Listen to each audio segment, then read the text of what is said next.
Büyük fəxarət və qürur hissi ilə bəyan edirəm ki, Şuşa şəhəri işğaldan azad edildi. Şuşa bizimdir, Qarabağ bizimdir.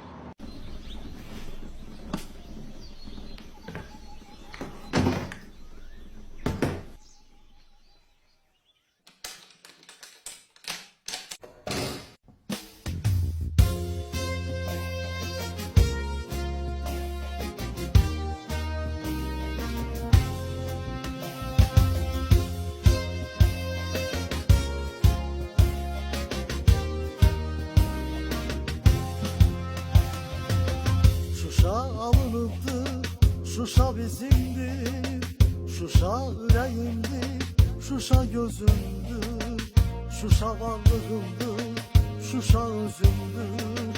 Gözle bizi Şuşa, biz kayıdırız.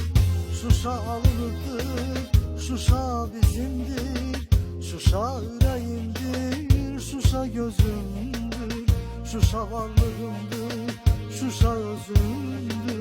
Gözle bizi Şuşa, biz kayıdırız. Şuşa Qarabağdır, Şuşa vətəndir, Şuşa Erməniyə məzar kəfəndir. Şuşa Qarabağdır, Şuşa vətəndir, Şuşa Erməniyə məzar kəfəndir. Qarabağ açsaq yox, bizim vətəndir, Şuşa bu adına biz kayıdırız.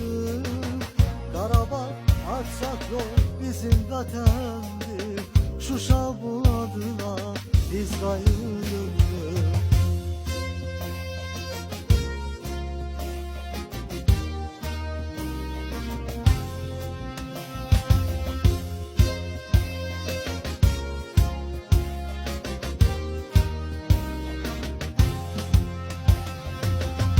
Siz Şuşam daha azadsan azad, her küsen çığırın olacak bak.